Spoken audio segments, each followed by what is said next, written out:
Hello, welcome back to my channel. Today I wanted to talk about which one of these products do you think is the healthiest? I have put myself on a sugar-free challenge. A couple years ago I did that, and I've also been doing other types of dieting. I've tried the DASH diet, and I've also tried cutting back on some fats and salts and sugars. And with doing all those different challenges, I learned to read labels, nutrition facts on packaging before buying my groceries. And I was actually amazed at some of the foods that I thought were not healthy, which they weren't healthy, but they were actually way healthier than the foods that I thought were healthier, if that makes any sense. Anyways, so let's look at the cereal, the most healthiest of these foods that I have here. We'll look at the cereals first. Which one of these would be the healthiest? I would think the oatmeal. But let's check it out. Let's look at the nutrition label here on both of these. Now, the Reese's Puffs, you have 1 cup serving. That's not going to fill anyone up. Even if you're a little kid, it's not going to fill you up. And this obviously is 1 packet, and they usually mix it with about 2/3 cup of water or something like that. Says the serving's 1/2 cup. So 1/2 cup of this and a cup of this. So we'll just say, 1 serving. That's a serving. Anyways, so the saturated fat, which according to Google, and just before I get started with this video, just to let you guys know, I'm not a doctor. I am not a professional nutritionist. This is just something that I studied while I was trying to watch what I eat on these different food challenges I was doing. Excuse me. And this is what I've learned. Water break. Sorry about that. So, the calories on the Reese's Puffs and the oatmeal is both 160 calories per serving. The saturated fat, and according to Google, your daily limit for saturated fat is about 16 grams.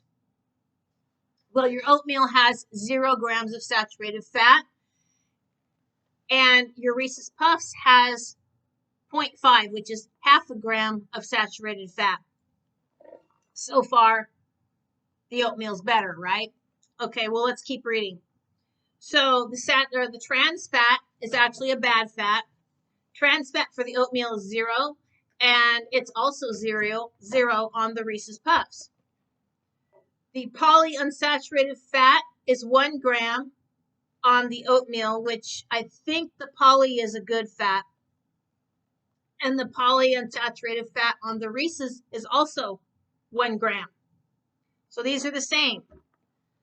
Monounsaturated fat on the oatmeal is 0.5, which is 1/2 gram.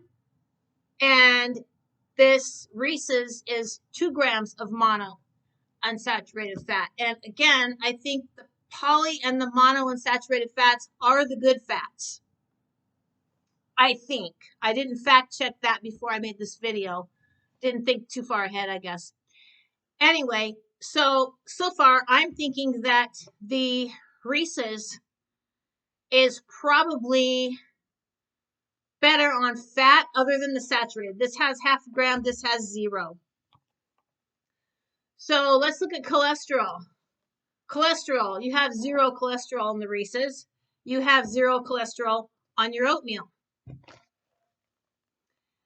Sodium, you have 220 milligrams of sodium in your Reese's Puffs. You know how much salt is in this healthy oatmeal for 1 pouch, which is about 1/2 cup, maybe 2/3 cup serving? 220 milligrams. If you don't believe me, it's right here. So depending on what you're watching on your diet, whether it's sugar, fats, or salt, if you're watching your salt, I'd go with the Reese's. If you're watching your fat, maybe you want to go with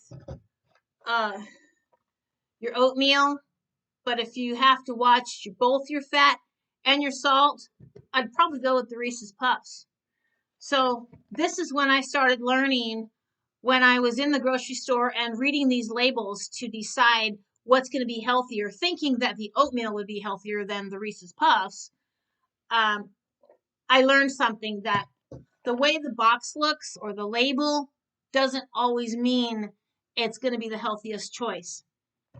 Now let's look at the chips.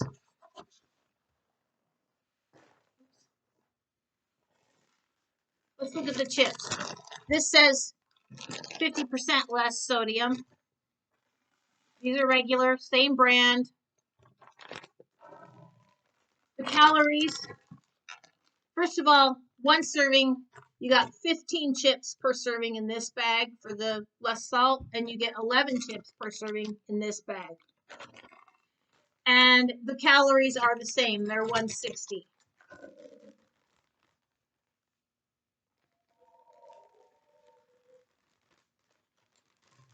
You have, for saturated fat, you have 1.5 grams of saturated fat per bag, per serving on either bag.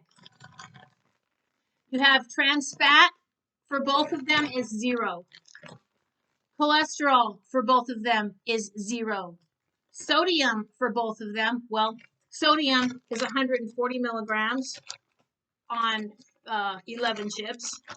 And this one is 70 milligrams of sodium on 15 chips. Everything else is the same, and I'll turn it so you can see for yourself. So the only difference, what the label says, is 50% less sodium, and that's exactly it. This one has half the sodium. Everything else is the same on these two chips. So if you're just watching your sodium, I'd go for the blue bag. If you're worried about fat and everything, well, they both have 1.5 grams of saturated fat, which is a bad fat. So you have to watch your fat intake when it comes to saturated fat. So out of all of these products, which one is going to be the best? Well, let's see. The saturated fat on the cereal here is 0.5 gram. The saturated fat on these, 1.5 grams. So if you're watching your fat, because this has 0 grams of saturated fat, so this, but then this has more sodium. One package of this is 220 milligrams of sodium. That's more sodium than these two chips. So if you're trying to watch your diet, maybe you want to shed a few pounds, or maybe you have a health issue now that you have to watch your fat intake, your sugar intake, it's best to read labels in the store before purchasing the item, because even though this looks like it would be the healthiest because it's oatmeal, and the label looks like it would be something healthy to have rather than chips or cereal. When I was growing up, I was always told you can't have this because it's loaded with sugar. Well, let's look at the sugar, shall we? Sugar. Total sugars is 12 grams. Total sugars for this healthy oatmeal is 12 grams. Includes 11 grams of added sugar. So again, this is probably better for you than this healthy oatmeal. And in the chips, there's less than 1 gram of sugar in the chips. So if you're worried about sugar, I'd go for the chips. If you're worried about salt, I'd go for the chips. So it's best to read labels if you're trying to watch what you eat and shed a few pounds. I learned all that when I was doing the sugar-free challenge and trying to lower my cholesterol intake and my salt intake. I did lose a few pounds. I've gained a little bit of it back, but I haven't gained it all back because I still am a sucker for some sweets. But it's really amazing if you take the time in the grocery store to read the labels before purchasing items. It's amazing what you will learn, and that might help you follow a better diet plan that you're trying to do in the first place. So that's all I have for you today. Thanks for tuning in, and I'll see you next time I make a video here on Survive with What You Know. Bye.